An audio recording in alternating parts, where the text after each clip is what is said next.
All right. Good morning. Good morning. Good morning. We're here at the Humanists of Greater Portland. We have a very special meeting this morning, and I'm so glad you are all here. HGP believes very strongly in freedom of speech, but I must state that the views expressed by myself, our reader today, today's speaker, HGP members, and our guests at today's meeting are not the official views of the Humanists of Greater Portland. What is humanism? We're gathered here today as humanists. And humanism is a philosophy informed by science, inspired by art, and motivated by compassion. Humanists strive to lead meaningful and ethical lives. We use reason and empathy to guide our decisions and actions. We live meaningful lives because we honor the fact that this is the only life of which we are certain. As humanists, we affirm the dignity and worth of all people. We do this not only to acknowledge all that humans have accomplished in the arts and science and humanities, but also simply for the possibility for peace and well-being when people interact with respect for one another. I'd like to introduce our reader today, Ann Henderson. Will be doing our reading. Come on up, Ann. It's always fun when you do a reading. You always give us something to think about, that's for sure. Well, this reading is a part of a 6-minute or 7-minute poem that a woman named JoJo from Jers did. She wrote it, and it has a lot of cuss words in it. And actually, I don't see any kids around here, but still, I won't do the cuss words. And anyway, but the end of it was what I really wanted to read. It's a Valentine's Day exhortation, so it's a little late for the Valentine's Day. Sure, today is a day made for roses, for chocolates and hearts and bliss. But Valentine's Day is a construct. The fight is what persists. Love is not found. I gotta have this guy doing something here. Okay, all right, okay, all right. But Valentine's Day is a construct. The fight is what persists. Love is not found inside of a card, nor in the hearts on display. It's in battles we weather and the strength we convey. Love is the bond of a strong, steady team, a community holding each other's shared dreams, to feel safe, to feel seen, to be heard and feel sane. Together we rise through the joy and the pain. Stay brave, my dear friends. You are more than you know. I see all your courage, and I'm grateful it shows. We're not going anywhere. We'll stand side by side through the darkest of nights and the roughest of tides, and damn all the fascists, their cruelty, their greed. We will shatter their systems. We will plant better seeds. With laughter, with rage, and with hearts full of fire, we will tear down their hatred and build something higher. So stay strong, my dear friends. We are powerful, vast. Our love is the weapon that always will last. Through the darkness we come. This fight's far from done. Together we'll rise until together we've won. Oh, and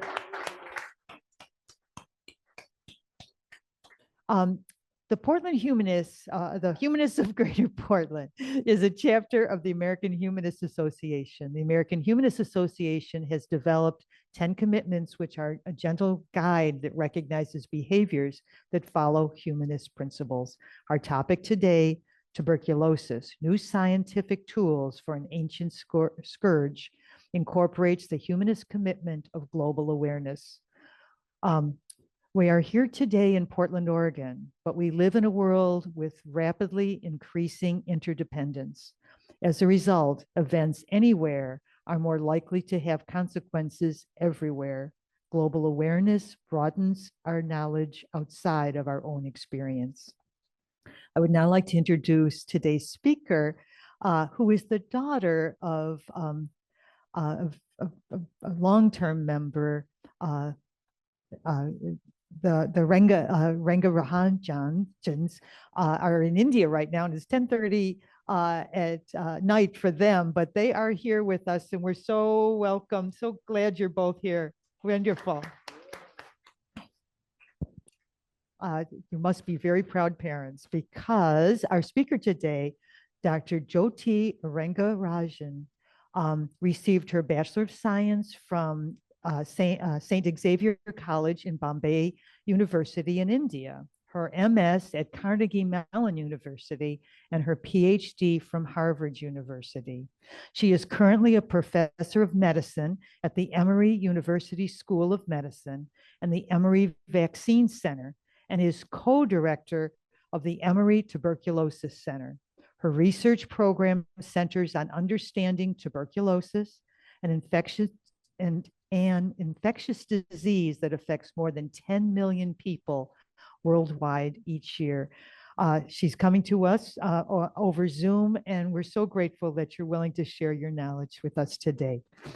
She'll be taking questions at the end of her presentation. Thank you very much. Thank you so much for inviting me. I've heard a lot about this organization over the years that my parents have been attending both in person, and I know they're here almost every week over Zoom. And this is really a wonderful group of people, and I'm told very curious and interactive. So I really encourage, I'm really looking forward to the questions at the end of the talk, which I've tried to keep to about 45 to 50 minutes. But I'm happy to talk about a lot of things with you all at the end. So today, this is the title that I originally gave. But given all the recent events that have been going on in terms of science and funding and public health, I thought I would also spend a little bit of time at the end talking a little bit about that. And so, I may have cut short some of the more scientific tools aspect of this talk, but again, happy to talk about all those things during the question and answers as well. So I don't know how many of you actually have encountered anybody with tuberculosis, because it's still present in the US, although this is a global disease and a very ancient disease. And one of the things that's really interesting about TB is that, we've almost evolved with this disease because it's been there since the beginning of human existence. And so these pictures here depict that. You can see TB has been isolated from Egyptian mummies. And here's an example of somebody with bone TB who must have died of bone TB. You can see the hunchback here. And over the years, it's been called by many different names in many different cultures. So anywhere from Pott's disease to in India, there's ancient Sanskrit scriptures where it was called Yaksma, Sulabing in China, and various, Phthisis in Greek. And then in the Middle Ages, it was called King's Evil and Consumption.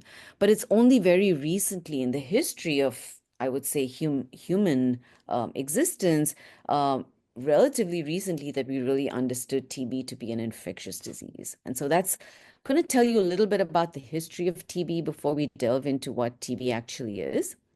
And I've done this in the form of a timeline. Oh, I wanted to first give you a brief outline of what I'm going to talk about so that you're oriented towards what this talk is going to cover. So first, a very short history of TB, a little bit about where we are with TB today, both globally and within the US. What is TB and how does this infection from this bacteria cause disease? How do we diagnose TB? What's the current state? What are the new tools that we hope to develop? What is drug-resistant TB? Because that's an increasing problem. And what are some of the new research areas that are trying to address gaps in our knowledge? And then I'm going to end talking to you about TB vaccines, but I think I'd like to initiate a discussion for those interested about vaccines in general. I am at Emory Vaccine Center, and so I'm happy to answer any questions you may have about the current state of vaccines, the prospects for the future, and then a little bit about some of the newer challenges we're facing. Okay, so going into TB through the ages, as I told you, really goes back to the 8,000 BC, where we think when humans evolved, so did infection with this bacterium. And ancient history has many different documentations about what we think is the presence of TB. And this has been illustrated by artists over the years. We've got historical documents. We have scientific investigation into Egyptian mummies.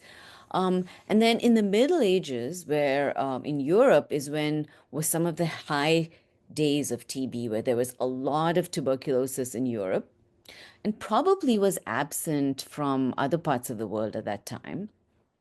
And at that time, they didn't understand, of course, that TB was caused by an infectious organism. And there was a lot of belief that the kings, who were thought to be descended from God and were representing, the Almighty, had these powers that could cure people of various diseases. And in fact, there was this idea that it was called king's evil because a lot of people had scrofula in those days, and that the king could lay their hands on people and actually cure disease. You probably have heard a lot about the Romantic era of tuberculosis when it was known as consumption. And this is because in the European context between the 1700s and 1800s, there was so much tuberculosis. This was what most people died of, and it was called the Great White Plague. And you can see this represented in literature. In fact, the opera La Bohème was based on people dying of TB. And so this is where a lot of the popular literature with respect to TB as a kind of romantic disease, because in fact, a lot of artists died of consumption. And there was even this idea that maybe you had to be a creative person to have this very slow death from TB. But it wasn't until 1869 that we had evidence that TB is in fact not just a whole bunch of things that are coming out of the air, but is in fact a contagious disease. And I'll tell you a little bit more about this in the next slide. But in 1882, Robert Koch in Germany was the first to show that TB was caused by an organism, Mycobacterium tuberculosis. And in fact, it was the first evidence for any infectious disease being caused by an organism. This concept of germ theory, that diseases were actually caused by these pathogens that were infecting people and then causing pathogenesis. And then there were a few developments that are really notable in terms of TB. In 1908, Koch helped develop what was called the tuberculin skin test. And I'll tell you a little bit more about that as we proceed. And in 1921, one of the first vaccines that was developed for any infectious disease, called BCG, was developed and started to be administered widely. And along with public health campaigns came the sanatorium era.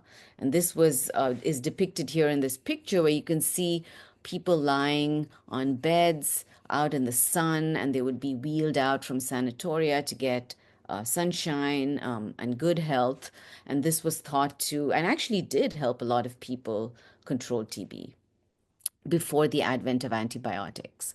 And so the antibiotic era, starting in the 1940s, really changed the face of TB as a disease in much of the developed world, including in Europe, in North America, in parts of Asia.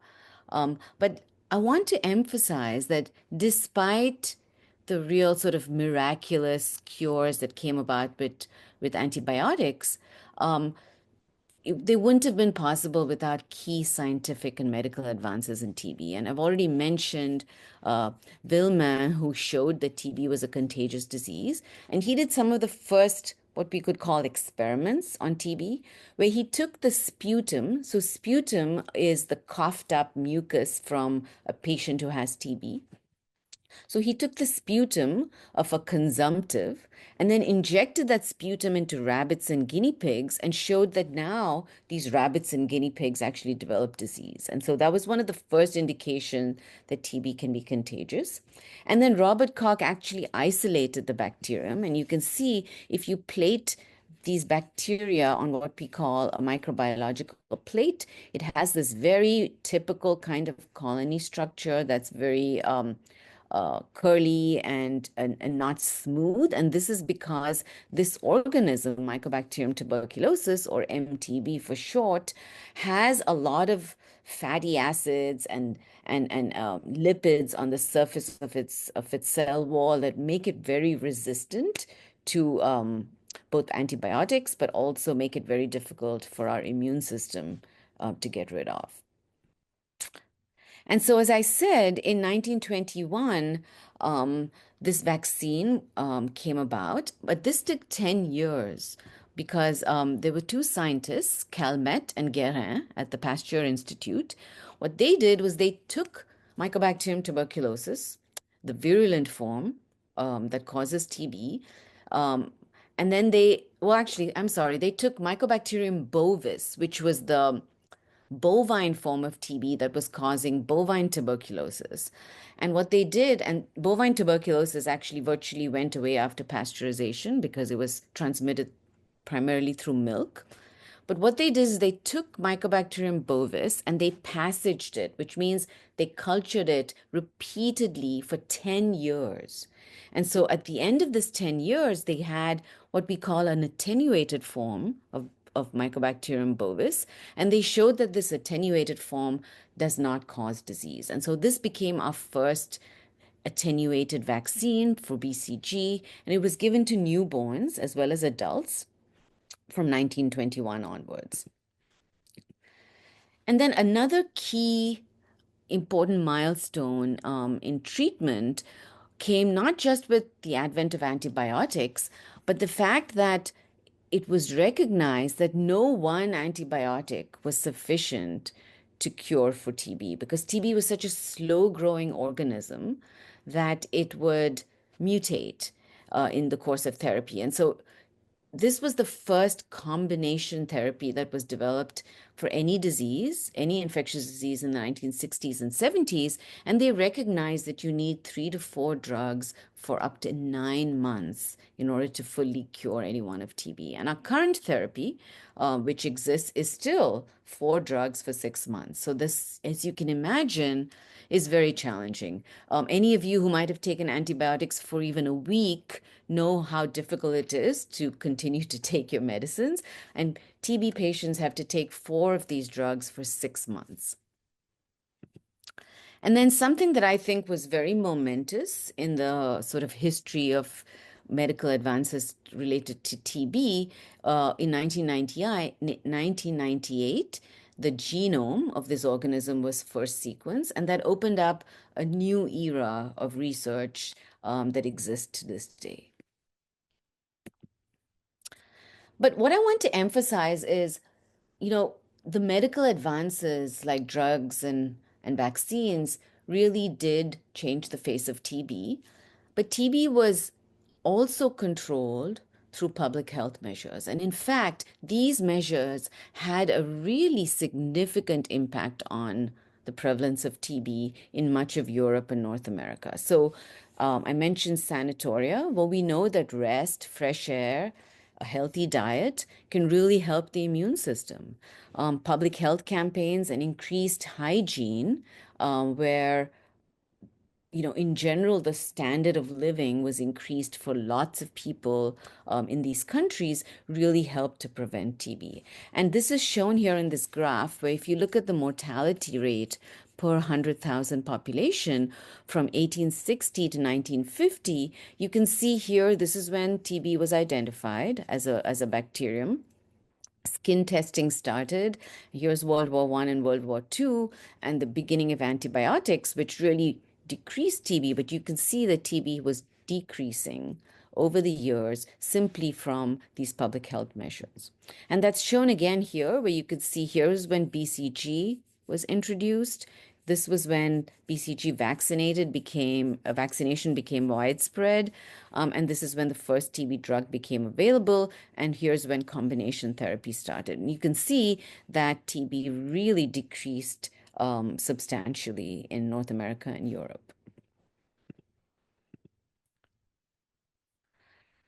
And here's the sort of development of antibiotics, which came very rapidly because a lot of big pharmaceutical companies decided that this was a really important thing to focus on because so many people were dying of TB. So between 1944, with the advent of streptomycin, followed by multiple drugs that were used not only against TB, but also against some other bacterial diseases, you can see the rapid development until 1963 of TB drugs. And then there was a huge gap. And this is because in much of the high income countries, it was felt that TB was under control. We had drugs, we could diagnose people, we could administer drugs, and there was a sense that, maybe we didn't need to develop any more drugs for TB. And so there was a huge gap. And it really wasn't until 1998 and then in the 2000s that we've had new drugs for TB. And these have been really, really delayed but essential because during this time, we also had the emergence of drug-resistant TB that were no longer susceptible to these older antibiotics. And I'll tell you a little bit more about that. And so you can see here since 63, the really new drugs, because rifapentine is just another form of rifampicin, it's not until bedaquiline, delanimid, and pretomanid that we have new drugs for TB. But unfortunately, the global burden of TB in 2000, this is now from 2022, is bigger than ever. So we have up to 10 million, more than 10 million people in 2023 that we think were estimated to develop active TB. And these are statistics from the World Health Organization that puts out a report every year called the Global TB report that gives very detailed statistics on TB all across the world, in each region, in each country. And I encourage anyone who's interested to go look on the WHO website.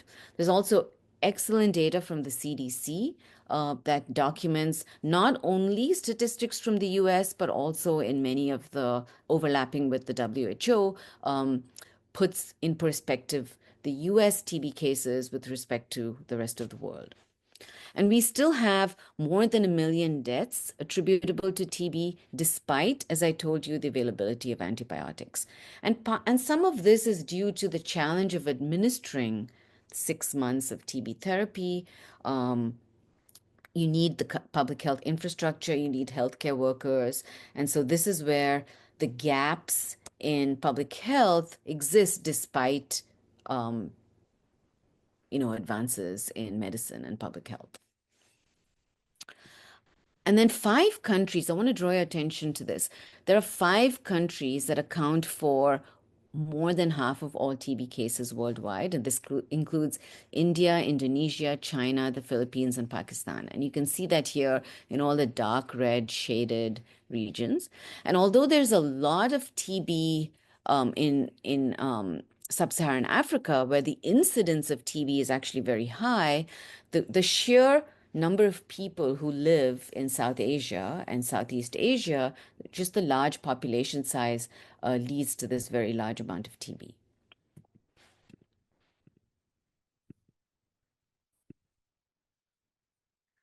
And if you look at the, hide this here. If you look at the statistics for, in terms of disability adjusted life years, so this is not just the people who die of TB, but people who are unable to either work, go to school, or have a productive life, and that's measured in what we call as dailies.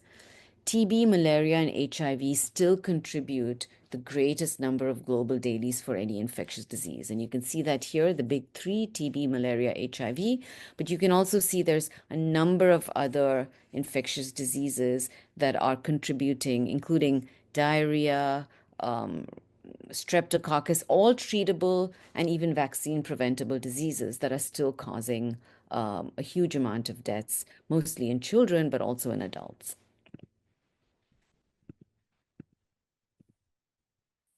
I wanted to tell you a little bit about TB in the US because um, I know Helen mentioned that we need to be aware of the global significance of diseases like TB, but we can't also ignore what's happening in our own backyard. And we can only do so at our peril. Because if you look at the progress towards TB elimination in the United States, this is just from 1982 to 2023, you can see we've had blips in increases of TB cases. You can see in the early 1990s, there was actually a very high incidence of TB, and a lot of this was due to outbreaks of drug-resistant TB in the New York area, in the Northeast, in various urban centers in the US. And then really important public health measures helped to decrease and control TB in most parts of the US. But you can see here post-COVID, we've had an uptick of TB cases, where in 2023, the incidence of TB actually went up compared to a few years before. And so this is something we have to stay very vigilant about. And any change in public health vigilance can lead to an increase in TB in the US. And if you actually now look at incidence rates, so incidence is the frequency with which new cases occur in a population. And then also look at the actual number of cases. You can see the top states in the US that have the most TB, and this is California, Texas, Florida, New York. And just like the rest of the world, it's the most populous states where we see the most cases. We see often more in urban centers where there might be crowding, homelessness, vulnerable populations that are going to be higher at risk for TB. And this is something that also affects regions of the United States, but also territories outside the United States where populations may be uniquely highly susceptible. So, for example, the incidence of TB in US-affiliated Pacific Islanders, and this is depicted here across multiple islands in Micronesia and in the Pacific Islands, there's actually a very high incidence of TB relative to the population. And this could also be because of the genetic background of these people, where they may not have been previously exposed to TB hundreds of years ago, but are exposed to TB now. And this might make them more susceptible to TB. So this is a very complex disease where the outcome is a combination of the pathogen, the bacteria, the host immune system, and then the genetic background of people. If you look at the kinds of people who tend to get infected and look at the cases by country of origin, race, and ethnicity in the United States, if we divide out non-US born people and US born people, and one of the reasons CDC has these statistics of US born versus non-US born people is, yes, it is true that people who might be born outside the United States and exposed to TB in another country may reactivate to TB when they come to the US. There is also US born people who are equally, maybe not equally, but are also susceptible to this disease. And so we can't think of this just as a foreign disease that's brought in to the United States, but that this is also actively prevalent among US born people. And so you can see the distribution here among different races and ethnicities, and this is by no means something that is static. This can change very quickly based on if there's an outbreak in a city like Portland. It could then, you might see an increase in, for example, white population having TB compared to, say, a Latino population in Texas. Okay, so I'm trying to advance here. So before I get into more details, and I'm happy to share these slides with you for people who might be interested, I wanted to just highlight some what I think are some very nice books that I would recommend, as well as shows. For example, this show Charité on Netflix is a really account that has been historically reenacted that tells you about the discovery of TB in Robert Koch's discovery and stories around the nurses and the doctors and the patients who are part of this hospital in Germany. And so I would encourage people to who might be interested to look at some of these readings and shows. And then there was an excellent documentary on TB that came out on PBS, and this should be available if you have access to public television streaming services, and it's about TB in America. And then I also wanted to highlight someone who's been very active currently. In fact, this month he's been on book tours around the country. And this is John Green, who's a very popular young adult novelist. And I think a lot of you are probably aware of his work. He has written, he's just come out with a book called Everything is Tuberculosis. And again, I would really encourage, he's been an amazing spokesman for TB and TB awareness, but also TB research and how it actually, the human component of and a human face of TB is something that's, very movingly depicted in this book. And so I thought this audience might be interested in reading his work. All right. So now I'm going to tell you, again, this is a very sort of fly by night view of TB, and I'm trying to touch on many different topics just to give you a sense of the breadth of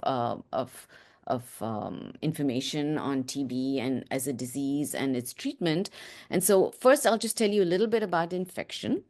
So as I told you before, it's caused by this very fascinating bacterium, Mycobacterium tuberculosis, and it's transmitted through aerosol. I think most of you have heard a lot about aerosol transmission with COVID.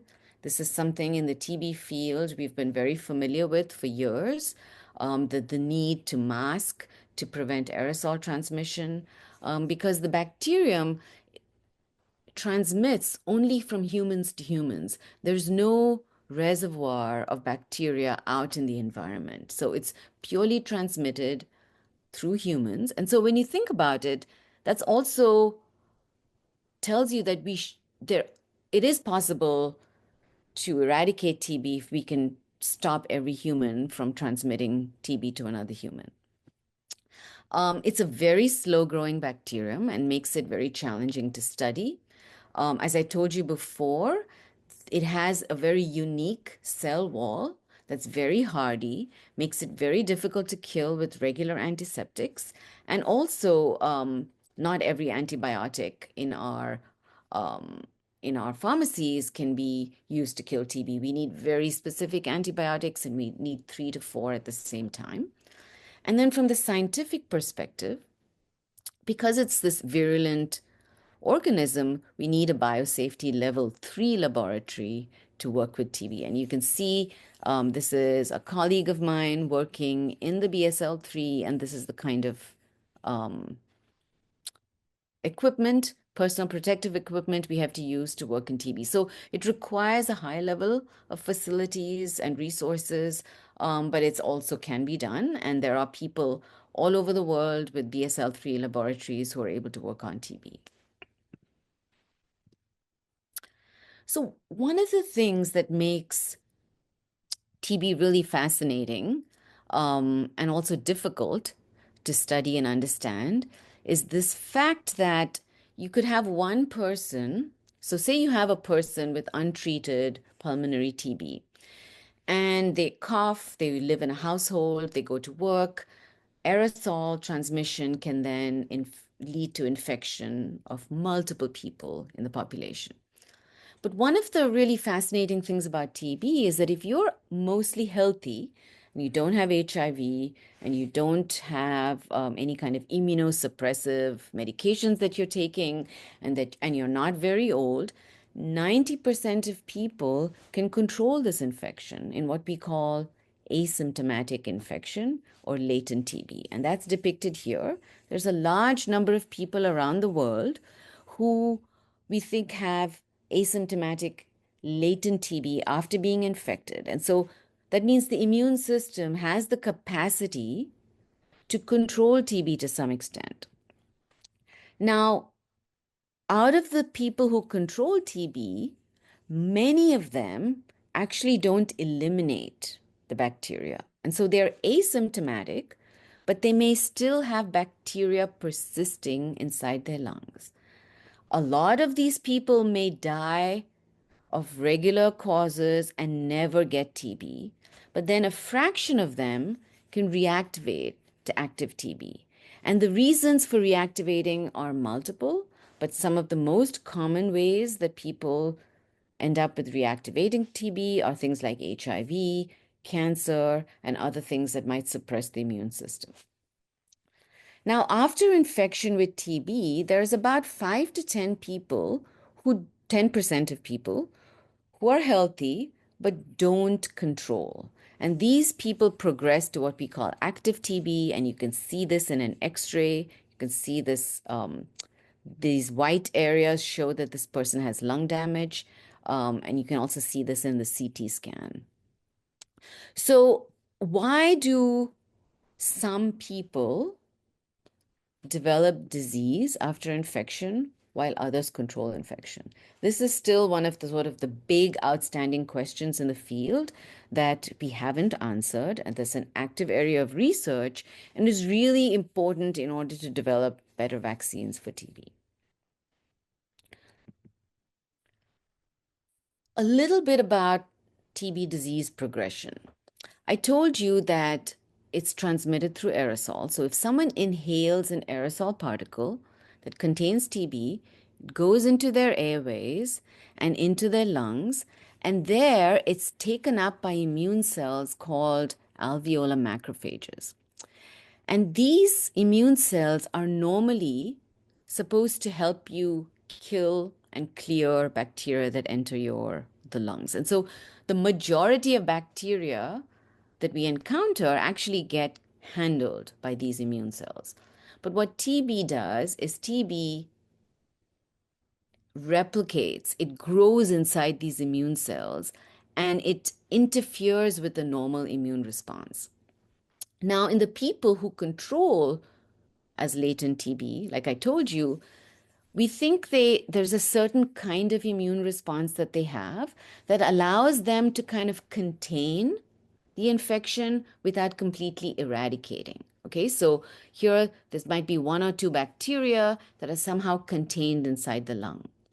But in the people who progress to TB, either from just primary infection or after reactivation, these bacteria, even though the immune system is trying to control them, it can't control these bacteria, and then they start to replicate these structures that are called granulomas that form inside the lung.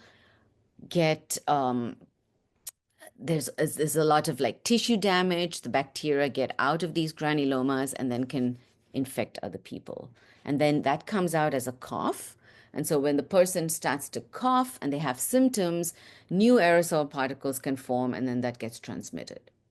So again, it's important to keep in mind that because this bacterium has evolved with human beings, it's evolved to not kill every person who gets TB, who gets infected. It's evolved to only cause disease in about 10% of people, but that's enough to transmit to new infections and to keep this organism alive in human-to-human transmission. So what are some of the factors that contribute to the risk of developing TB? One of the biggest factors that contributes is HIV infection. So before the advent of antiretrovirals for HIV, most people in the world who had HIV died of TB.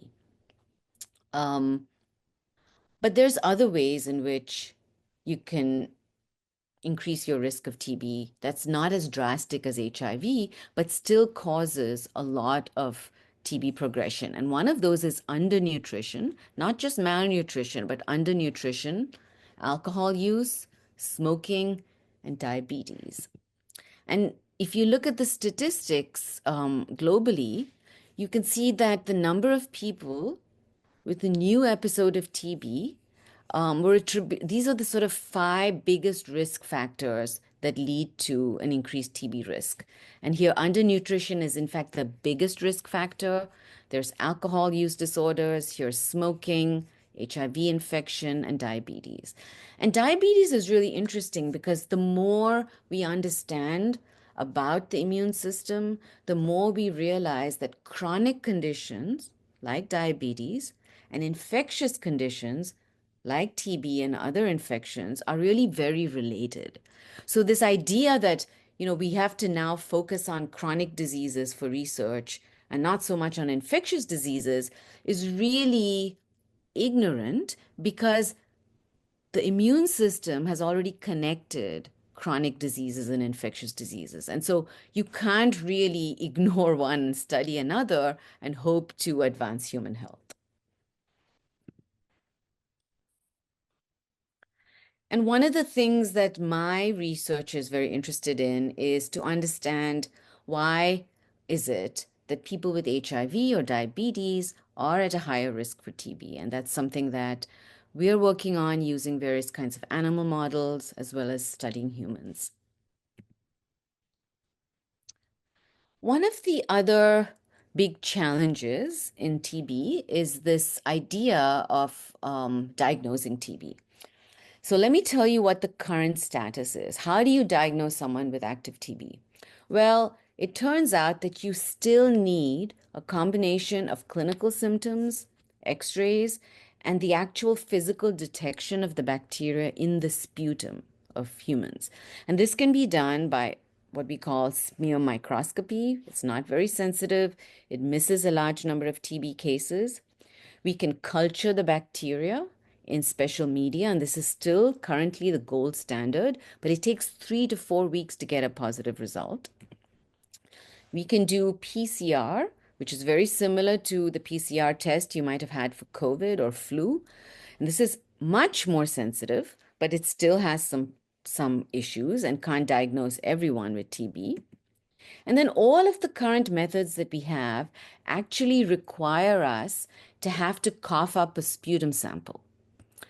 So this is much more than, say, the nasal swab that you get for a COVID test. You actually have to go through various procedures to actually give a sputum sample in a health clinic, hand it over to a healthcare worker who then passes it over to a lab that has to either culture TB or use PCR to detect it.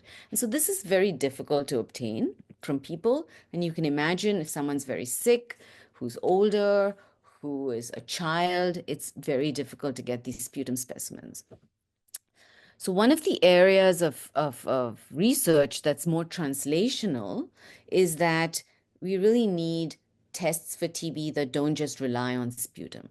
And that's something that we try to contribute towards in my research group. You can also diagnose asymptomatic infection. I'm not going to go through the details here, but there's something called a skin test where you inject proteins from the bacteria, dead proteins from the bacteria into the skin, and then 48 hours later, you can see this kind of induration. And if you see a positive amount of inflammation, that tells you that this person has seen TB bacteria at some point in their life. You can also do this through a blood test now. But unfortunately, neither the skin test or the blood test can tell you if someone has active TB or is just latently asymptomatically infected with TB.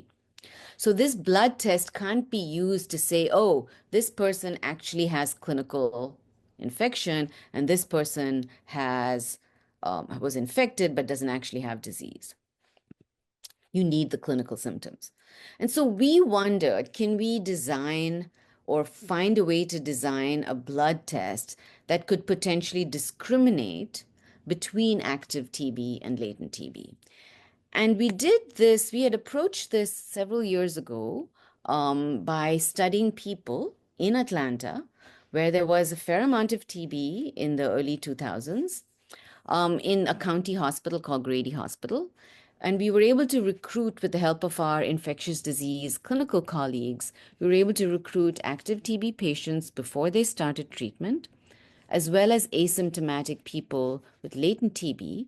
And then we did a whole lot of studies to study their immune cells from the blood, not from the lung, but from the blood.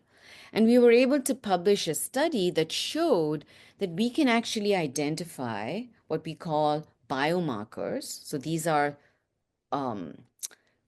groups of proteins that are present on immune cells in the blood of people with TB and people with asymptomatic TB infection. But we were able to identify specific biomarkers that were only present in active but not in latent TB. And so we were able to use these to distinguish and diagnose active TB and distinguish it from latent TB. So this was very exciting for us. It's not an actual commercial diagnostic test. It's still just a research test, but hopefully maybe sometime in the future, a test like this could be developed to diagnose TB from the blood. And we've worked with many people in different countries over the years to see if we could validate these tests in different populations. And this is just an example of some of the work we've done, but they've also been, this test has been replicated by others in other laboratories, and we think that this is a promising approach. This has worked to diagnose TB in Salvador, Brazil, with colleagues that we have in the university. We've worked with our colleagues in the Western Cape and Cape Town in South Africa and showed that we can use some of these markers to diagnose TB in Kisumu, Kenya, as well as with some colleagues in India. I want to turn now to telling you a little bit about, so I've told you about the challenges in diagnosis. I want to tell you a little bit about the challenges with drug resistance. If we look at the world map right now, and this is now the estimated number of people who developed multi-drug resistant TB. So this is now TB that's resistant to one or more drugs that are the standard antibiotics that are used to treat drug-susceptible TB. And you can see there's, almost 500,000 people who we think developed multi-drug resistant TB. And again, this is the ones we know about. There may be lots more people who haven't had access to drug testing, and we don't know if they're drug resistant. We are really thankful that in the last 10 years, there's been an active effort in the research and public health community to have public-private partnerships that have resulted in new treatments for drug-resistant TB. They are pretty arduous. You can see they did get reduced from 2 years of drugs to 6 months and 9 months of drugs, but there's a number of new drugs, but a lot of drugs that have to be taken for someone to be cured of drug-resistant TB. So this is a huge economic burden if we have to treat more and more people with drug-resistant TB. And as you can imagine, this is something that's not a problem we want to see increase. We do have now several more drugs in the TB drug pipeline. If you remember, I told you that after the 1970s, very few drugs were developed. And then it started to be an urgent situation in the 2000s. And so now we do have more drugs. But this is still a big challenge because of the perception among large pharmaceutical companies that, because TB is affecting people in poor countries, will they have a large enough market for new drugs. And so this is, again, something as a global community we have to prioritize and develop drugs and find ways to fund these drugs to be able to treat people who need it. The other thing that's, I think, really critical for TB is, can we find drugs and drug regimens that would make the treatment shorter? Because part of the reason we have drug resistance in the world right now is because of the 6 months of treatment. And what happens is people may, if they stop treatment for whatever reason, this increases the chance of getting drug resistance, and you'll now have bacteria that are resistant to those drugs. And so having a shorter treatment would certainly help in terms of the side effects, but also in being able to comply and adhere to these very difficult treatment regimens. Finally, one of the biggest scientific challenges to treating TB is the fact that we have these structures in the lungs of people who have TB called granulomas. So these are lesions in the lung that form of various immune cells that to some extent can contain the bacteria. As I said, there are people who might be able to control by forming these granulomas, but in the people who actually develop TB, these granulomas become also a hindrance. So not only do they become areas where the bacteria starts to replicate and transmit, they also make it very hard for drugs to penetrate. So you can see you have this kind of structure that forms, and this is now a section of a lung from a person with TB, from an autopsy section. And you can imagine if the bacteria are in here, and you have all these immune cells and fibrotic material that's formed in the lung, the drugs have to now penetrate and get into these granulomas to kill the TB. And so one of the research questions that are really active in the field and in my research group as well is we really need to understand what these granulomas are much better so that we can understand how the bacteria actually survive within these granulomas, and then how can we design therapies that can overcome some of these barriers. And one of the ways that we're doing this is we're working with a large group of investigators across multiple institutions at Emory, where I am, at Harvard, at Tufts University in Boston, and Texas Biomedical Research Institute that has a non-human primate model. And these are now monkey macaques, rhesus macaques, that get infected with Mycobacterium tuberculosis. And this is actually the closest you can get to a human disease. So something that's very hard to study in humans. And so there's a lot of interest in utilizing carefully and within reason non-human primate models of TB to understand how these granulomas can form and how can we better treat lung disease. So here's a section, for example, of a lung, and you can see within one piece of the lung, you have all these different lesions, and each of these is a different granuloma. And there's a real heterogeneity in these granulomas. So we are using high throughput microscopic techniques to then try to understand what kind of immune cells are present in these different granulomas. Can we stain for them? And can we do this at a very large scale? So we're doing this, we can look at 30 to 40 different proteins in these granulomas in one section. And we can really start to get a picture of what's going on there in terms of the immune response. And we can also then look at what's going on with the bacteria inside each of these granulomas. So as you can imagine, it's really hard to study the bacteria in somebody's lung. And so with this monkey model, we're able to actually go into the lung sections after the animals have been euthanized in the necropsy stage, and then actually be able to study where the bacteria are, what the bacteria might be doing.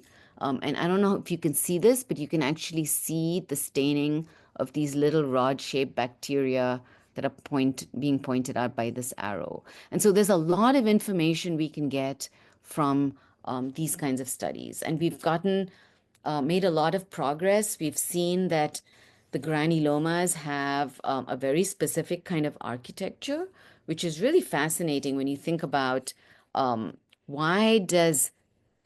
does this actually occur in the lung? Why do we have these, very clear ring-shaped structures, and each of these structures has an immune cell that contains a certain kind of molecule that's influencing what's going on in the overall granuloma. And so I'm just giving you a snapshot to give you an idea of, this is data that came out of the lab just a month ago.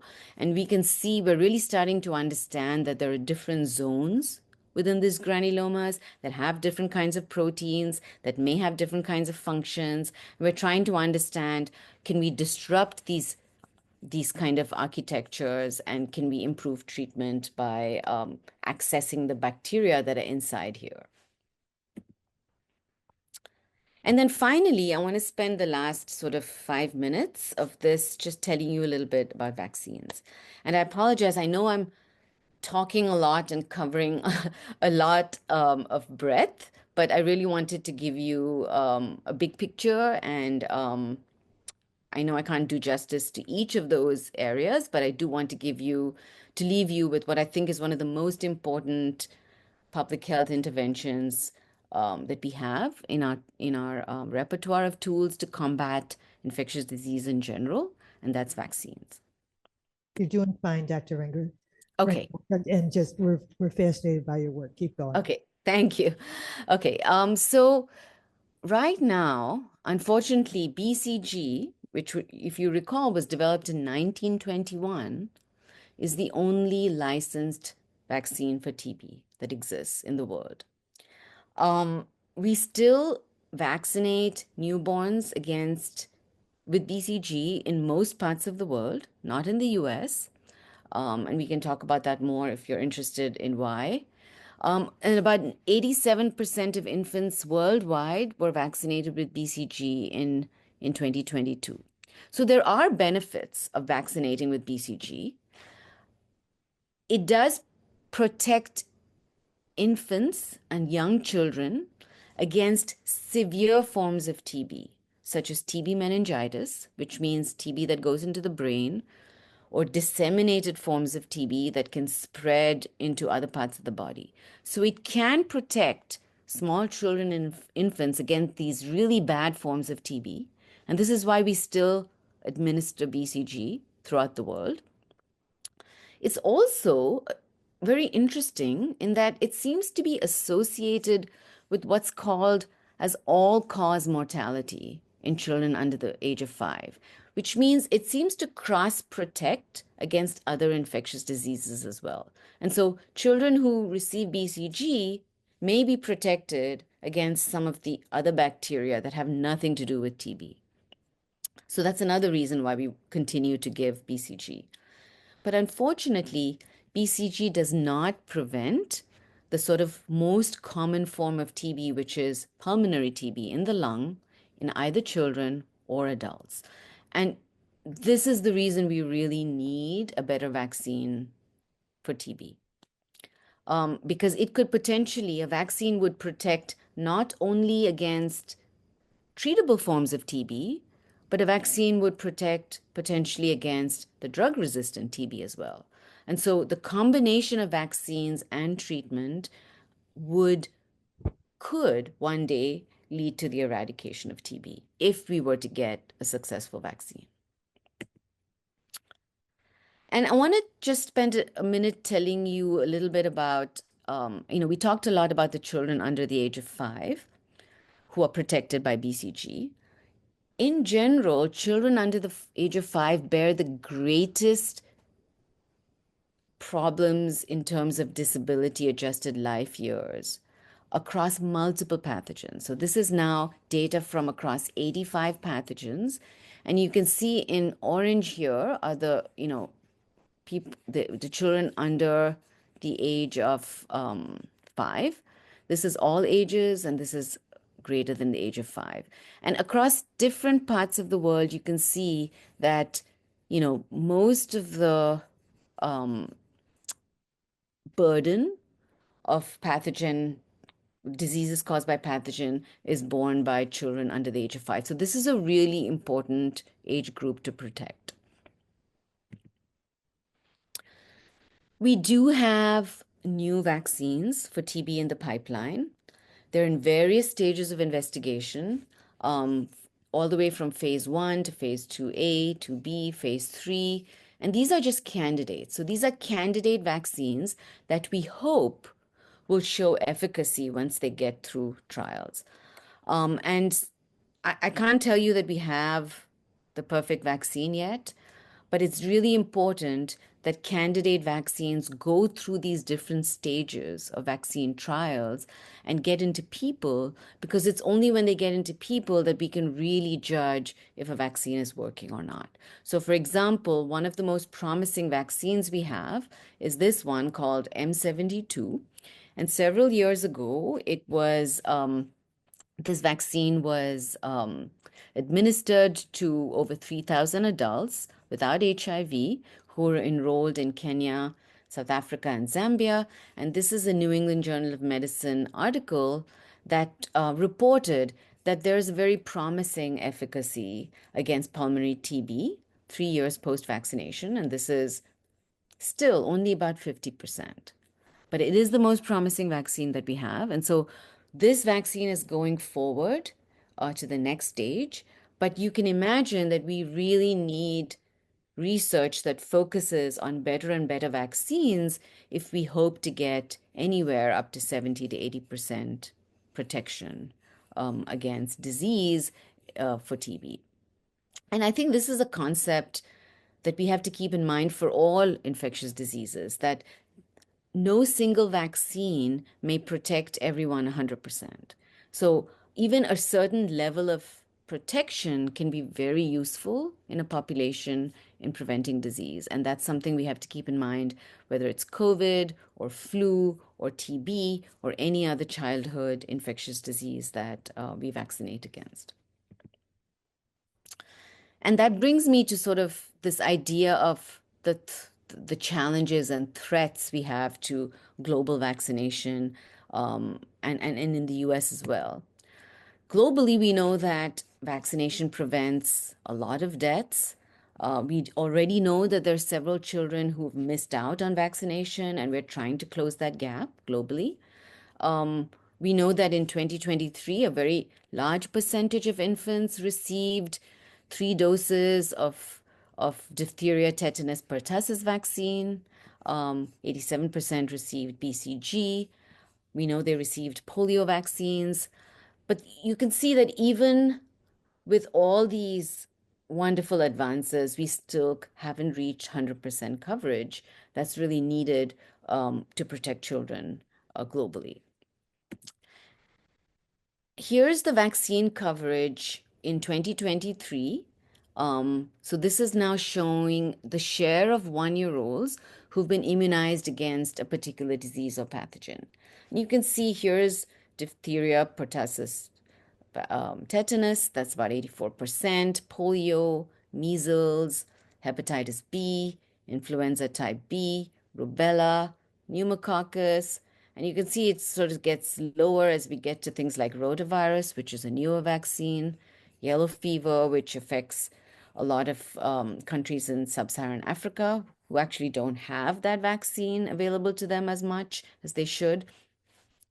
But one of the things that I want to point out here is that if you take vaccine coverage in 2023 and compare it to 2019, even in the short time between 2019 and 2023, because of the COVID pandemic and decreased vaccine coverage, you can see that vaccine coverage decreased. So maybe you can't read this carefully on your screen, but what it's showing here is that in 2019, the coverage for these top diseases was higher in 2019 than it is now in 2023 globally. And we've already seen this impact in the US where we're seeing increased measles cases. We've been seeing increased measles outbreaks for several years now. Measles is a highly transmissible disease. So unlike TB that only causes diseases in 10% of the people infected, measles can cause disease in, up to 100% of people infected if they're not vaccinated. And until now, vaccines against measles have prevented death in a lot of people, in a lot of infants. And you can see here in 2025, the US saw 607 cases. 2024, there were only 285. And I think we're going to see this increasing.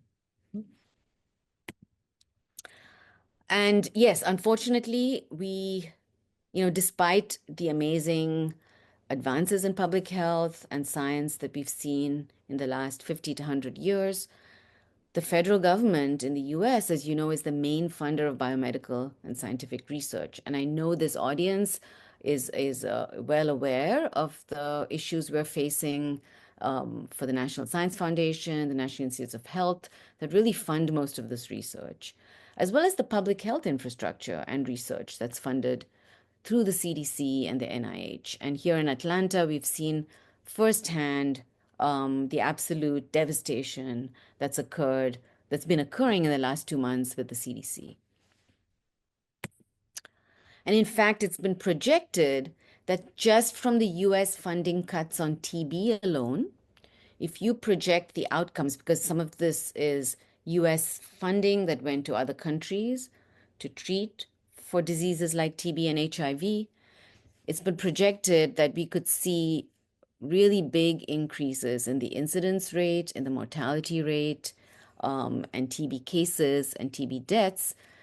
If we recover funding in 3 months, this is not going to be as drastic, but even within a year, we're going to see increases. And certainly, if there's no recovery in funding, by the time we reach 2030, we would have gone really far backwards in terms of controlling TB worldwide. And so I want to leave you with this before we go into questions, this idea that an assault on science anywhere is a threat to public health everywhere. And the role of science in public health, why academic freedom matters, what are the global impacts of attacks on science. This is something that's a very nice article that's been published in the World Forum of Public Health. So if you're interested, please read it. And it talks a little bit about, what we can do, what can we do as members of the public health community, as members of the scientific community, and in general as members of society, and in terms of our own local as well as national politics in terms of standing up for science. And so I want to just read something that was written here in conclusion, that science is not just a tool for understanding the world. It certainly is a tool for understanding the world, but it's a lifeline for public health. By defending science and scientists, we are safeguarding the health and well-being of communities worldwide. Let's work together to ensure that science continues to thrive for the sake of our present and our future. And with that, I am happy to talk with you more, answer any questions you may have, and any discussion. Thank you. Dr. Rengarajan, wow, thank you so much for sharing this amazing information in a language that we could understand. We understood what you said, and we're so appreciative of your good work, but also your willingness to share and to see what we can do. From David Gray, who's on Zoom. Are TB symptoms similar to other respiratory diseases? Yes, that's a great question. So I think you referred to pneumonia. In fact, in this country, often when you come in with TB symptoms, you'll first be evaluated for pneumonia because that's like the most obvious. When you do an X-ray, you might see something that looks like a granuloma. And if a doctor is thinking about TB, they would refer you for TB diagnosis. The difference between the symptoms for TB and other pneumonia-like diseases is that the TB symptoms creep up really slowly. And so there's a prolonged cough, there's a prolonged symptoms that build up slowly. And by the time you exhibit signs and symptoms, you're probably already been, exposed, you're having TB for quite a long time. And so most people will get diagnosed with TB only when they've been coughing severely for several weeks, and have like fatigue, weight loss, um, night sweats, and things like that. So yes, it is very similar. And if you're not in a TB endemic country, sometimes it takes much longer to diagnose TB because people aren't thinking about it. That's right. How about a questioner number 1 here at Friendly House? Go ahead, Jeff. You, Dr. Rengarajan, very interesting. You mentioned TB occurs naturally in cattle. I wonder if it occurs naturally also in rhesus macaques and chimps and bonobos. Yes, that's a great question. So it can infect all non-primates, chimps, macaques. In the wild, I don't think we have a whole lot of TB in those populations. They're actually very highly susceptible. So in primate centers where that house macaques, even people aren't studying TB, those monkeys get tested every 6 months for TB because they're so highly susceptible. They don't want them to get it from humans. But TB or bovine TB can infect virtually any animal. There have been we're supposed to be monitoring TB in the deer population, in wildlife, in cattle, and then if we detected they get culled in the wildlife. Cattle are vaccinated with BCG to prevent TB. And so, yes, almost any animal can get infected with the bovine form of TB or even the human form of TB. Thank you. Question from Richard G. on Zoom. Suggested that 2 billion people harbor latent TB. Is there work on drugs to prevent reactivation or eliminating latent TB? Fantastic question. So that's in fact, we do have drugs for that. And in the US, if you were to now get diagnosed with latent TB, because there's not a lot of TB going on, and the fact is that you probably won't get reinfected that easily, you can get preventive treatment for TB. And right now, it's been reduced from 9 months to 3 months with 2 drugs. And so it's actually very effective as preventive treatment. So if, for example, if you know you were exposed to a TB patient and then converted to a positive skin test, you would be recommended to get treatment. The problem with most of the world is because the 2 billion people that we think who are infected with latent TB are in countries where they would get re-exposed to TB, it's very difficult to just treat 1 billion people with preventive therapy and then they might get infected again. And so you have to bring TB burden down a certain threshold for preventive treatment to be really effective, but that is one of the goals. And yes, preventive treatment in a country like the US is the public health mandate right now. Very good. Questioner number 2 here at Friendly House, L. Christian.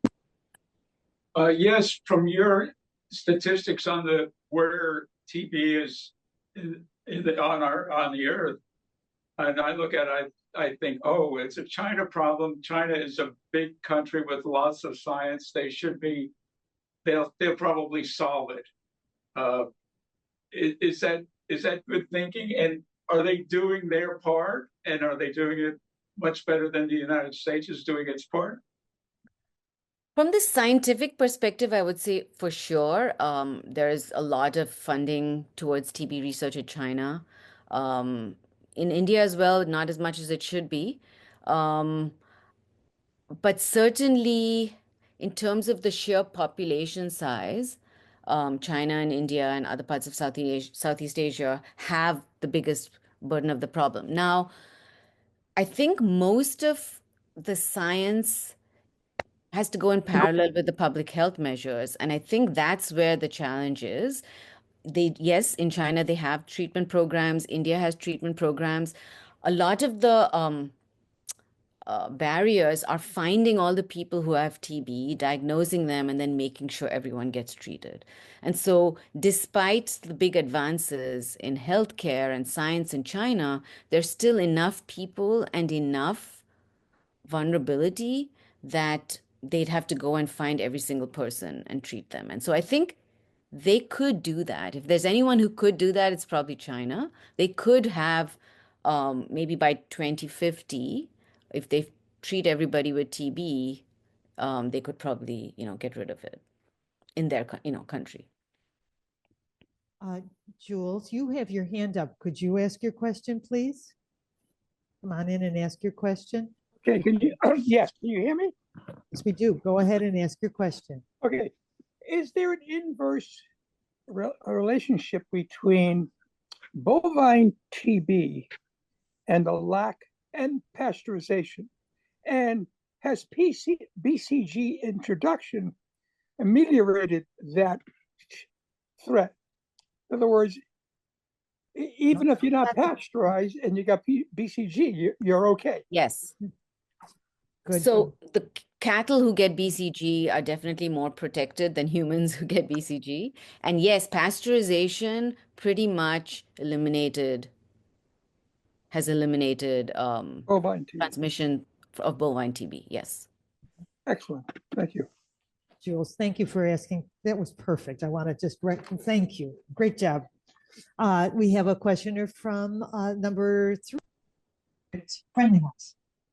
So if I understood what you were saying, you get this pathogen by breathing it in. It can exist inside your body without causing you any harm.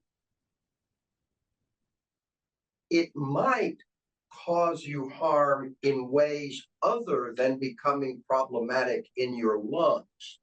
If I understand right, there's bone TB. I think that's Pott's disease. If you have bone TB, then you're not going to infect anybody else because it's not in the right place. Okay, go ahead, get your But question. why is it called reactivation when there hasn't been any activation, as far as I can understand? Yeah, no, that's actually a great point. Yes, if you have only bone TB, you're not going to transmit much because it has to be in your lungs to transmit. Now, people could have bone TB and lung TB at the same time. That can happen. Why is it called reactivation?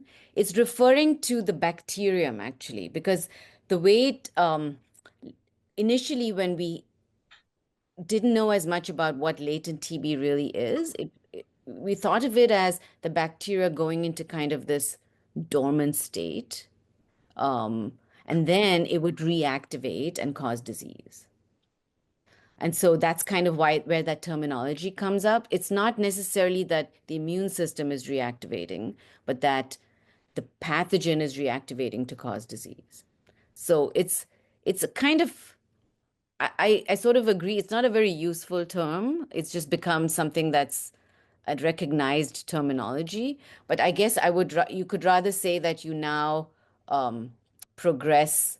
You didn't progress. You either progress to TB or you control it, and you can progress to TB years after being infected.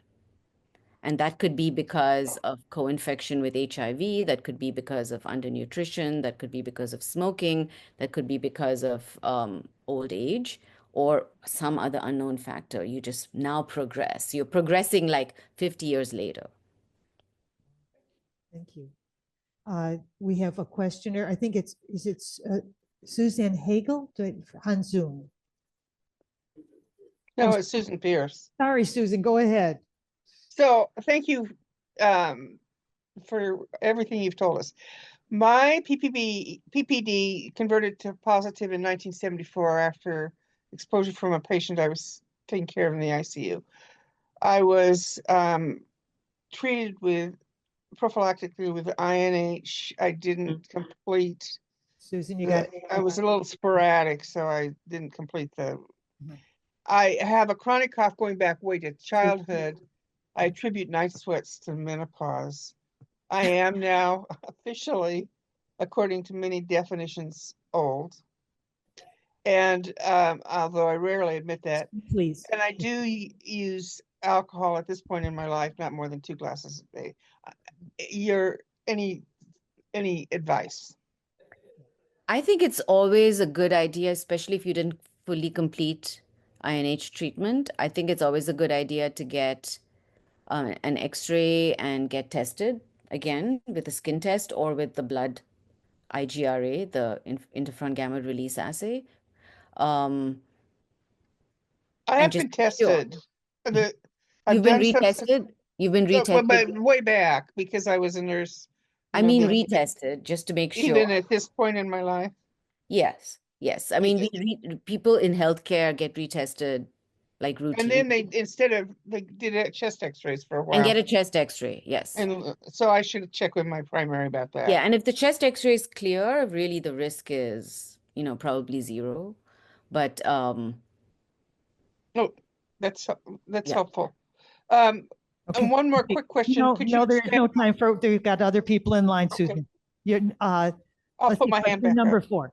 Question number 4. Okay, go ahead. Thank you very much. I understand, or do I understand correctly, that long COVID is still hard to diagnose? And are we able to differentiate between the early stage of tuberculosis and so-called long COVID? Does that make any sense, that question? In other words, the granulomas or whatever that would show up in lungs for tuberculosis, do they show up soon enough that they can diagnose long COVID as not being tuberculosis or whatever? I don't know. yeah, I mean, I think we don't know enough about that yet, but I think as the years progress and we'll know there'll be more and more people with long COVID, I think that's something we'll have to pay attention to, especially in the older population or in people who might have been exposed to TB at some point. Some of those symptoms are going to be overlapping, and I think that's a great question. We'd have to follow people with long COVID.